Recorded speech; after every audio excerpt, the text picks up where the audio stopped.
In the far distant future of 1999, the world will meet its end.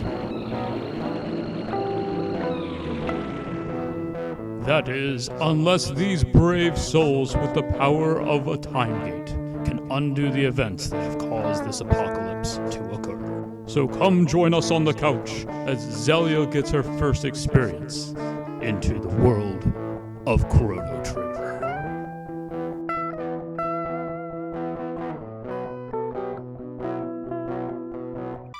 Hey, welcome back to the couch. Welcome back, everyone. All right, so where we left off, we just pushed back the Mystics off of the Xenon Bridge. So now we have access to the immediate town here. Elder's house. But I did leave off with a cliffhanger. You did. Do you want to remind our couch haters here what that cliffhanger would have been? Well, we were talking about desserts in our previous episode, and you said it's a dessert that I could possibly make, especially with all the tools and equipment that I have. Yeah. Let me call this one out real quick. I didn't realize this event took place here, but I want to at least call this out. Toma, we should have met last time we were in 600 AD. Mm-hmm. If you remember, I did make a quick call out of a person who was drinking at the bar who's a reoccurring character. This would be Toma here. Oh. Ain't no problem. Because, I'm a mythical explorer. Good catch, eh, Chief? I've been waiting for good news. With that settled, I'll grab a bite before I go. So Toma more or less is, as you saw, he is a wanderer. Yeah. And we will come across him multiple times. The only significance I want to call out of this is he actually plays a part in a big side story as Endgame. And if you were like me when I originally played this and never found him, it would have made no sense. It was highly irritating. Huh. But Toma is a very friendly character. Interesting. But back to the bakery item that you can make. I have sent the wife a few times videos and whatnot of multiple culinary concoctions that she could make, and she does take from here and there. However, one I have found that I did not share her. Here's a quick call out. Magus has 3 fearsome henchmen: Ozzy, Flea, and Slash. Ozzy Osbourne, Slash the guitarist, and Flea is I believe, if I remember correctly, and I know someone's going to give me crap if I don't, and that will be grim. Flea would be Red Hot Chili Peppers' bass guitar player. So you have a singer, a guitar, and a bass. That's as funny. The 3 henchmen. They're tone-deaf evil fiends. So there's the joke with those 3. Oh my god. Anyway, one of the culinary things I did not send you is mainly because I know you would do it and it's not as fun. But take a muffin tin, turn it upside down. Yeah. Now, get some cookie dough, squish the cookie dough down onto the upside down muffin tins. So make them into cookie bowls, yeah. Then bake the bowls, or bake the cookies, so you have cookie bowls. Now when we pull them out, put ice cream inside them, and then put chocolate syrup on top of that, whipped cream on top of that with a little cherry. There you go. You have a ice cream sundae with an edible bowl. Oh god, that does sound good. Oh shit. Yeah, it's one of those. If I show this, the wife is never gonna. She's gonna be so demanding to want to make that. Yeah. No, I kind of want to make that right now. Yeah. So there you go. For all you couch taters, you want to go make a quick treat. There's something for you to go do. Well, one thing I kind of want to make, and whenever I get the ice cream rolls I was mentioning, I don't know if you're skipping over the voiceover or something like that. Go ahead and read this one. This one is significant for later. My husband Marco hasn't returned from the war, but these woods mean a lot to us, so I'll guard them until he returns. This will play a significant thing later. Okay. And in a traditional playthrough, you wouldn't know anything of this, or you wouldn't know that now. I am just calling it out for because I can. Mm-hmm. And I love this game. I love this story. Oh, I know you do. You've talked about it a lot, along with. I mean, you got me a shadow box of this game, so. Oh, I know. So, and you said this scene is very significant as to like this in like a certain part of the story. Yeah. So, and me not knowing anything about it is just more of like, well, okay, I mean, that's really cool that I was able to get it in the first place. Oh yeah, and that is a very iconic scene and a very significant scene. I cannot wait for you to get to. Don't ever do it. I'm gonna put it on this armor and fight that stupid Magus. Oh dear. It's heavy. Yeah. For a bit there, I thought he was going to die. I'm like, wait. That's the fact that I love it. It's a small touch. I love that they did that. Yeah. But no, it's like I really want to make my own homemade ice cream, but it's like you said before we talked about it, like how I don't want the big hefty ones. Like even though that would be cool, I know you can store it. You can store ice cream like in containers, but it's just more of like I don't know the longevity of how long that would be. So and like I'm sure it would last for maybe a couple weeks, but it's just more of like in order to more or less save myself the trouble, I thought I was just like looking on Instagram at one point and I saw that they sold individual ice cream cup machines on Amazon. So it's like, well, they're individual bowls, individual ice cream bowls that I could use. And also the cherry on top is it comes with a recipe book. And I'm like, well, shit, that's like, why not? So next time, whenever I order something off of Amazon, I'm definitely going to be ordering that just because I'm intrigued to see if it actually works.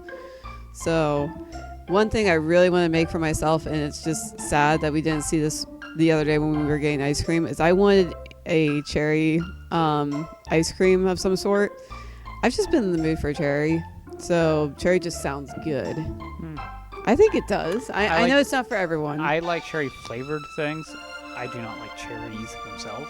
So basically, I like grinding. Of course. My son, the legendary hero, it must have been all that oatmeal. And to think that I'm his father. Not spinach. Oh, man. No, it's just more of the key words in there, the first sentence. Mm-hmm. No, I know. So yeah, we have found the legendary hero. And if you didn't see on the way in, it's called Tata's house. Tata's. My grandson, a brave hero. That's from my side of the family. But no, I do like eating cherries itself, but I more or less want like flavored cherry ice cream and put like chocolate chips in it. Yeah. Like how at Grater's, I don't know if I would do this. I might dice up some cherries to put in it. I don't know yet. I'll get there whenever I cross the bridge. I'll decide when or if I want to do that. But with Grater's, they like to put like diced cherries and chocolate chips in there. And I love it. It is delicious. So, like, I know everyone likes the raspberry chip from Grater's, and I'm not going to disagree. Raspberry chip from Grater's is actually quite decent.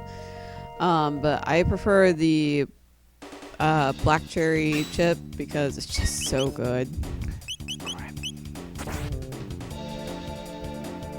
I completely forgot to do a shelter. Right. Oh yeah, shelter you can use at a save point or on the world map, and it gives you full health, full magic. Yeah. I completely forgot to. Oh my god, I could have used this. You still can. Yes, but it would have been significant somewhere else. Oh, at the like final boss. And the cave. Oh, okay. I was annoyed, like I didn't see this pop. I should have gotten this move. Mm-hmm. That's right. That frog just squished her. And then play it, then eat. I like how she like looks up before it like falls on her. Like yeah, she shriek. Yeah.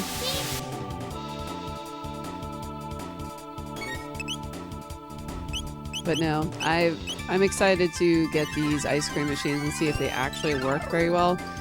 Reviews on them don't seem to be bad, but they don't seem to be great either. But it's one of those. It's fine. I'm not looking for anything extraordinary. Just something that will actually work. I mean, again, you make a lot of good things, and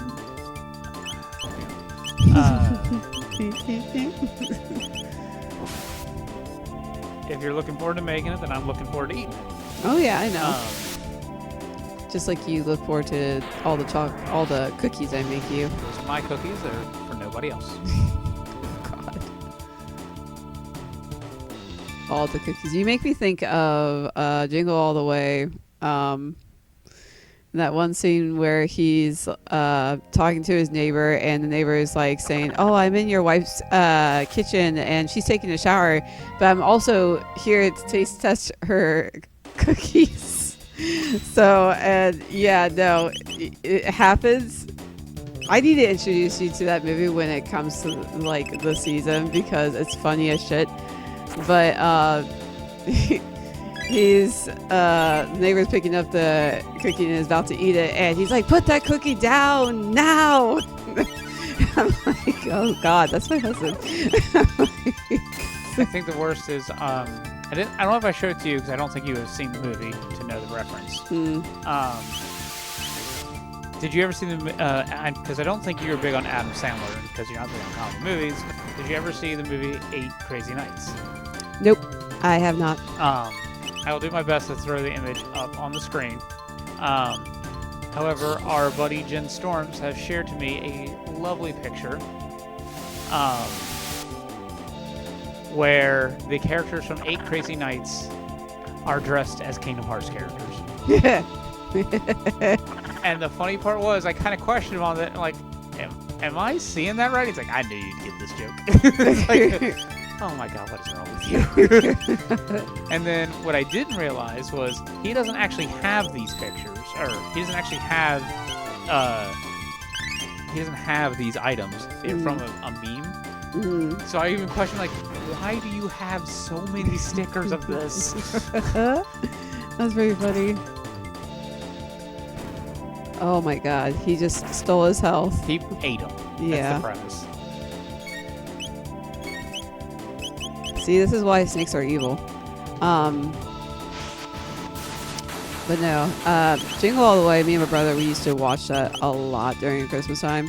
Only because it was one of those old comedy movies that never seemed to get old for us, especially when it was around Christmas time. And it's Arnold, the Terminator actor. Arnold Schwarzenegger. Thank you. He's in it, so which is funny as shit to see him in this type of movie because he's in Terminator and all that other shit. So it's like, well, you would never think him to be in a comedy like Jingle All the Way, but he's in there.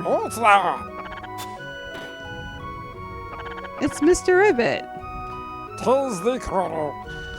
Thou art here to practice thy skilled sword. What? The king has been injured? How did I do his voice before? Oh. I see. There we go. That's it. 'Tis not a thing I can't do. Please be on thy way. Oh, now everything is sad. Yeah, he is ashamed because he cannot help the king. Hero or not, I can do not. Well, no, he's supposed to be the hero, isn't he? Yeah, Mr. Froggy. By the story, which I might have missed a beat or there of proper description, as well we were talking while I had text popping up. The hero of legend in this time carries more or less a badge, a pendant, to prove that they are thy hero. So whoever carries thy bastards, Thy bastards. whoever carries the badge is the legendary hero. However, we do know that from Tata's house, Tata has the badge. So Tata is considered the legendary hero as of currently. Interesting. Item. Shelter. Please heal us. There we go. I don't know if there is a curtain spot in the story that says to go up to this hill, but I know we need to go up to this hill. I don't know if there's one a of those- story here.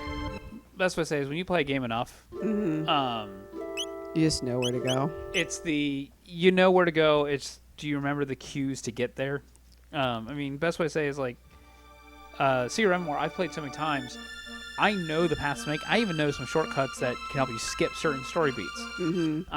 And as much as I praise that game for its story, because it is just ridiculously funny, I would love a modernization remake for that. Because I definitely feel it would fit in today's age because it's a big satire type of game. It is a satire of itself, even. Like the main character, he is a big movie buff, and he's referencing the movies that aren't real, but like they're clear indicators of Indiana Jones or horror films, or like action horror, not like straight horror that a kid shouldn't watch, but that type of stuff. Yeah. I feel like it would work so well in today's age, and I would love it to be not exactly what Final Fantasy Remake is, but give it honestly just a good action, almost kind of like Devil May Cry as an idea. Just let it be over top. Let it be funny. Yeah. And I blanked on the transition I got there with. Oh God, I hate my brain. My brain hurt. It's one of those you're thinking of a lot of topics at the moment, and you're also playing, so that just doesn't help things. No, but I would love that as a modernization. Just I would love to see more there.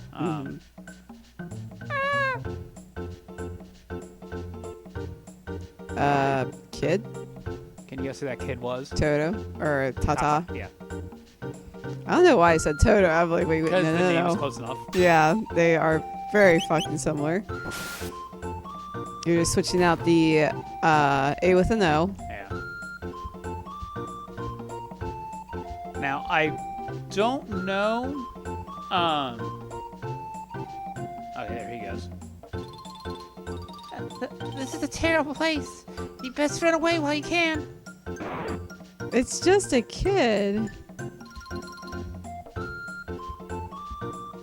All right, this one's got a wooden hammer.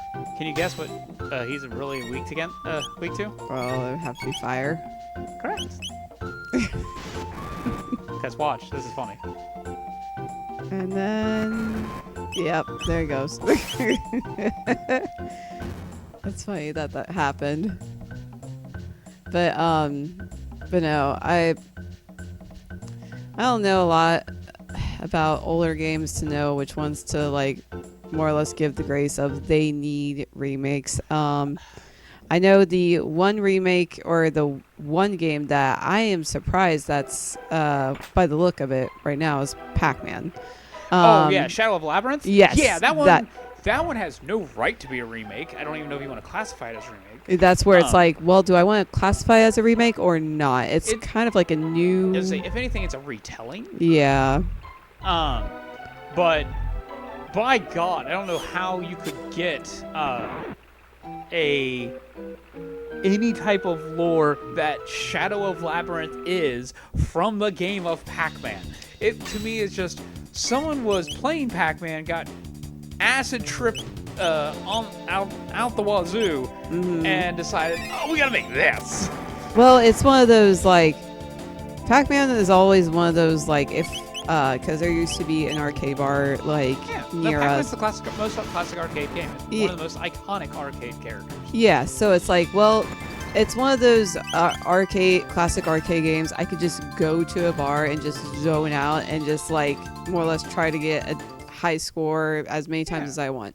I mean, they've also made plenty of more or less Pac-Man remakes. I've played a couple on with the Game Pass. they even had one on the Switch. Was Pac-Man Versus, like how they did a Tetris 99. Yeah. They had a Pac-Man 99. Okay, they are frozen. No, Please come tell on. me. Okay, Okay, good. thank To God. say we have not saved in a while. I was going to say, they are frozen for a Yeah. very long time. So Pac-Man has definitely had its own remakes, and they did very well. This is most certainly a retelling. It's very out of left field, Yeah. honestly. It's not bad. I'm not saying it doesn't deserve it, but it's just more of like, wow, this is so out of left field. So it's one of those it strikes me as amusing that they went with Pac-Man and gave it a new look and a new story. So it's just one of those, like, very interesting. I think the problem is it's now granted it is Bandai Namco. Namco has a lot of franchises that are running modern and all that. But what I think it is, and this is what the problem I'm trying to get at, is so many companies, they're putting a lot of risk right now into modern AAA games. Honestly, one that you will be more Inclined to play. inclined to play would be aware of, but I don't know if because you don't pay attention to game news like I do. Bungie, for instance, is right now in the hot seat as the time of this recording because of more or less a plagiarism. They're stealing from artists without actually crediting them. Huh. So that's its own dilemma. Yeah. But they stole it from DeviantArt. And this Wait a minute, that sounds familiar. DeviantArt is an online community. I think it was DeviantArt. I could be wrong on the exact area where the art came from. It was online either way. And this person proved, like, hey, this is definitely my art. Here, it's used here. It's used here. Here's where the original origin's from. Well, Bungie came out and said, yeah, that we probably did, but that came from a artist who no longer works with us now. It's like that doesn't really help your case. Yeah, I was going to say, that sounds fishy. Well, the bigger problem of what people are calling out is, at least I think someone else called out, is it's amazing how you guys are trying to throw that other person, this mysterious person, under the bus, yet your modern art team follows this person that you stole from. Oh, man. Yeah. But, Bungie, best way to say it is Destiny did pretty good. Yeah. But even for them, if Marathon is the game they're working on, that's the one that this is getting the highlight on. If this fails, that can actually tank and put a company under 8 days. So modern gaming tanking is not really good. Yeah. It takes only one game to destroy a company. Meanwhile, the games that you and I grew up with, they had no problem making risks and trying new things out. Yeah. Can't really do that with AAA games nowadays. I think WB Games, for instance, they're not risking out any games except for Harry Potter, Mortal Kombat, and there was something else. But any potential other games that they could have made, they're not going to make. So, like Shadow of Mordor, I think they had a sequel that was in the works. Well, Shadow of War is the sequel, but that series was in the works. Like I can. Heck, PlayStation's what was that game called?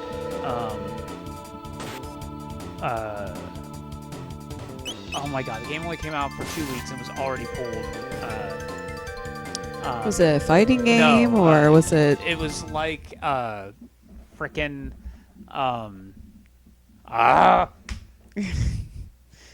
Really sucks. I know, it's a hero-based shooter. Oh, I think I know what you're talking like about. Overwatch. That was the name I froze on. Yeah.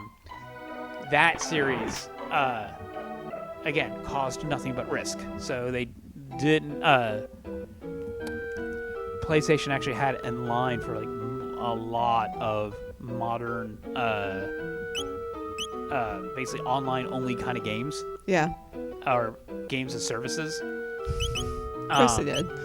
And because this game failed, it canceled a lot of projects and also put companies under. Holy shit, that's wow. Here's another one that I know you'll think of.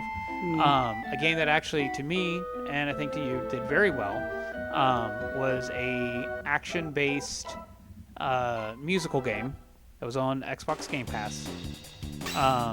Oh wait, it was shoot, I know which one you're talking about too. Oh my god, again, because I'm playing this, my mind is blanking. But you had to play to the beat, or basically fight to the beat. Yeah. And as long as you kept the rhythm, you get stronger combos and do better. Yeah. That game did fairly well and sold decently well. Yeah, it definitely did. However, according to Xbox, it didn't sell well enough. So that's why Xbox cut them. It's so sad because I feel like a lot of people did like that game. They though. did. The other problem is, I think, is because it went to Game Pass. They aren't going to get much sales. You gave them a free rental game, pretty much. Still, though, it's just one of those, like, I hate the fact that, they more or less tanked it. Yeah. Because basically, if games don't get to that modern, if they don't meet that $1 million or $2 million minimum, they're just not made. See, I'm trying to run it through my head, like, which one makes me sadder thinking about it when it comes to video games is where it's like, well, this one had an interesting concept but didn't sell well. Or is it like this game deserves a series and, that was the idea of creating more, adding more onto it, making it into a series. But then things just happened. So it's just more of like, what? I don't know what scenario makes me sadder thinking about it when it comes to like gaming stuff like this, because it's like one of those like, well, shit. It's like, honestly, I think what it is that modern games, because that they feel like they have to make AAA, they're doomed to fail. Because heck, even Nintendo kind of falls into this category that if they don't meet a certain minimum, then the game is seen as a failure. Yeah, which is bullshit in its own regard. Yeah. But it's because since they put in AAA budgets, they expect AAA returns. Which, to me, screams unfair, especially for video game developers. I feel like that limits so much creativity to... Exactly. If you have the idea... Once they get the idea in mind of like, oh, this has to be a AAA game, that limits so much on the creativity run, like in terms of design, story, just everything. I which agree, makes me really sad. I think it's what you need to add, like, as I guess you said, the asterisk to that is with it being AAA, it has to fall into certain norms that basically will return profit at its top notch. So, like the battle pass systems or the very safe tropes of basically we need to go to remakes. We need to do safe franchises. Best way to say is Claire Obscure's Expedition 33.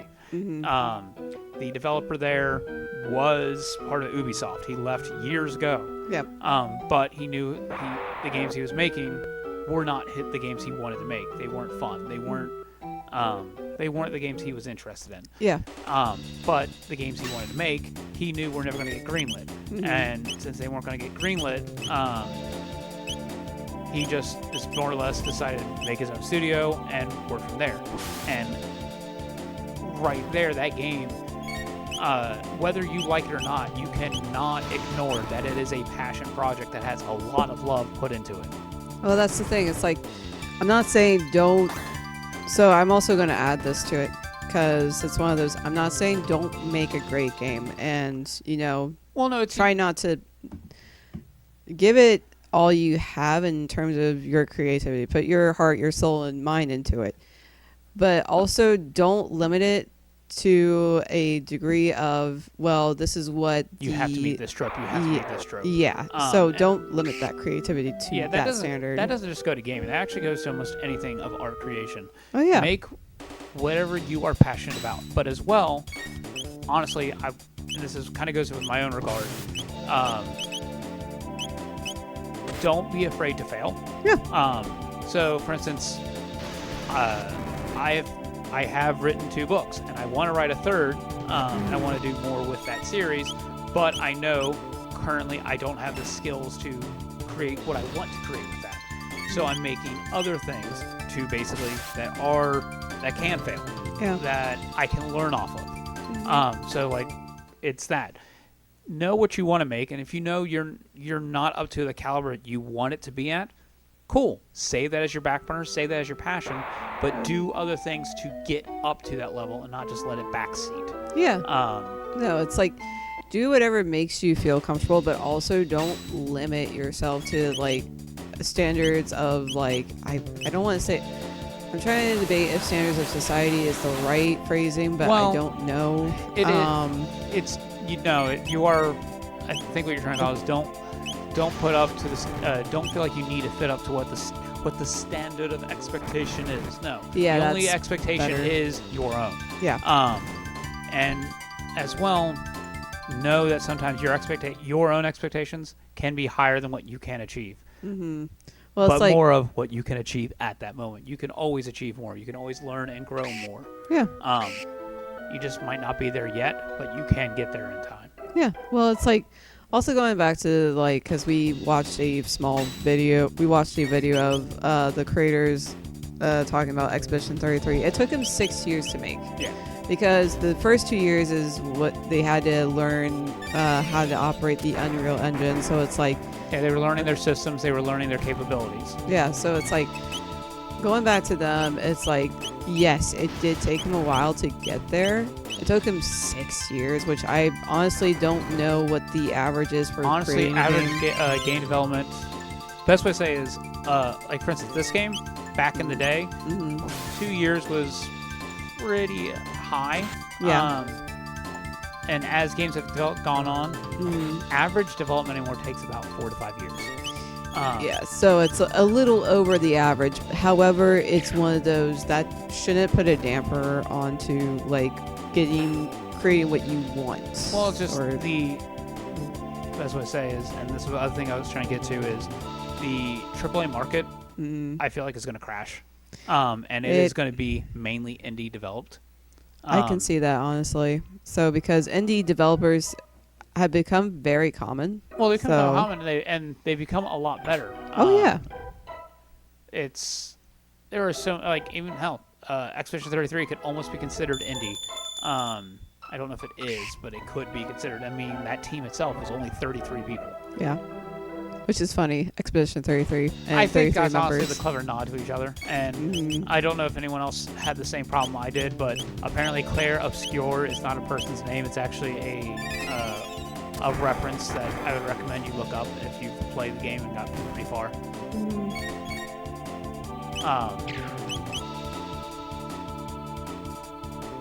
But no, I think I know what I was talking about before with the Secret of More and remakes, because that's what the reference was. Of you were commenting how you don't know if what games need remakes, what games should get remakes. I have more a problem of I'm tired of seeing remakes. Don't get me wrong. Yes, I would love a modernization of Secret of More. I love Final Fantasy's remake, and I know there's been talk of a Chrono Trigger potential remake.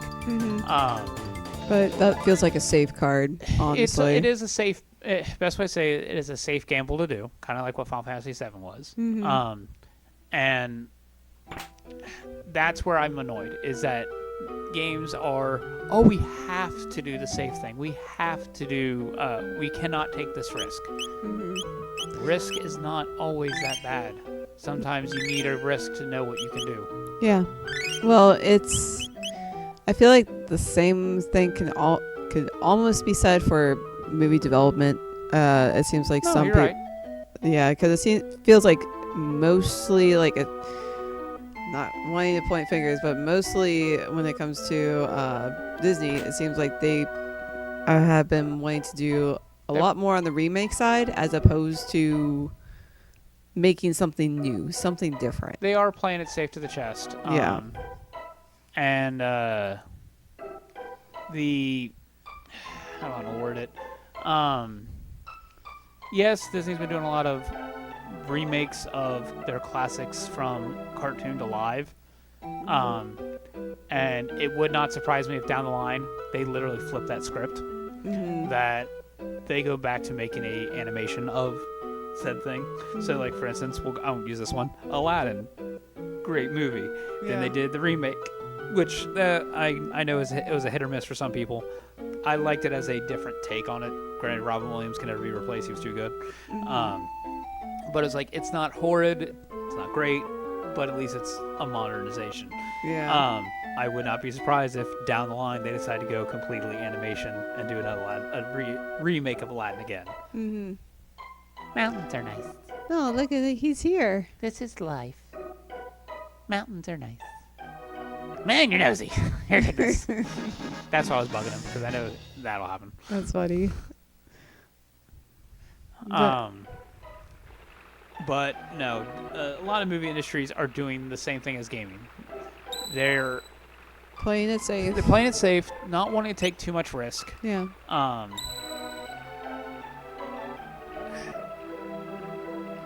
It's just, it's more or less companies don't want to do New things. It's not that they want. Yeah, they don't want to do new things. They just want what is the return on investment without trying to do, without taking a gamble. Yeah, without being risky. Which is, yeah,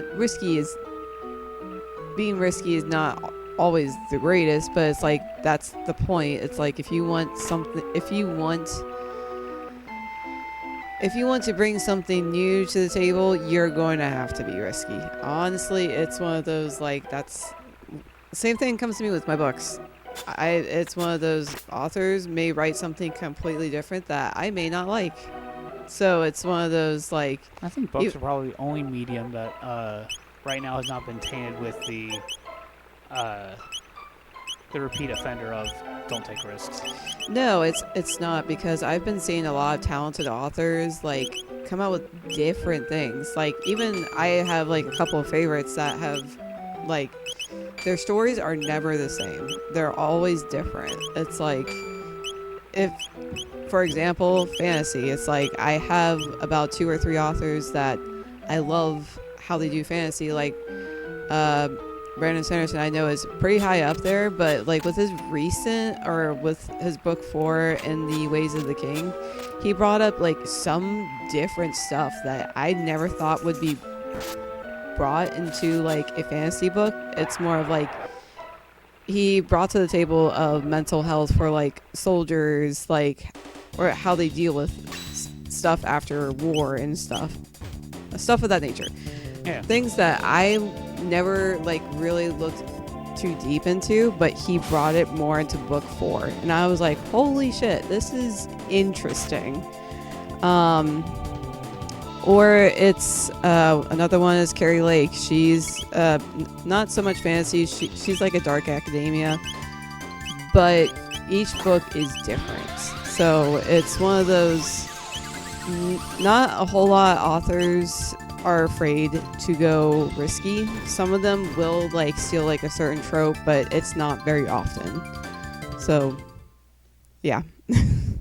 I don't know. I've just been like, I feel like now when it comes to any type of book categories, it's like high fantasy and dark academia have been my 2 top favorite categories, because they always bring something different.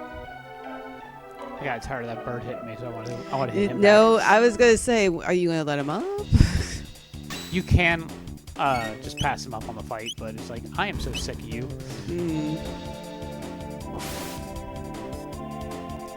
But yeah, no, it's just, I think that's what makes me sad with the movie industry a little bit now, because it's not different all the time. It's sometimes it can be different, but most of the time it's got like a, with our age, not our age, but our modern movies is the same as the games. If they're not a sequel, then what's the point? yeah, Which is kind of annoying that that's what it's become. yeah, no, I feel like I've been seeing also a lot of series, like a lot of movies being reintroduced from like old movies, so they're becoming part of a series. So it's like, wait, what? Why are we doing this? So the one movie, and I will always, I think even my brother agreed with me on this, but the one movie that I wish would have gotten like a duology or like maybe a trilogy to it, if you will, is Iron Man. Iron Giant. Iron Giant. Iron Man. It did. In Iron fact, Giant. Now, So- Iron Giant, I don't agree needed a sequel, only because of it is better told as a one-off. It's one of those yes and no. So I can see it being one of two ways. Like, yes, it's fine as a one-off, a standalone by itself for now. However, there is some degree where I wish there would have been like a duology, not like a trilogy, but a duology. So it doesn't have to have a third. But if it had that, I think I would not have minded it as much at all. Huh. It's an interesting kid. Hello, kid. Huh. I guess we'll have to talk to them on the next one. Wouldn't you agree? Yep. Sounds good. Catch y'all later. See you guys.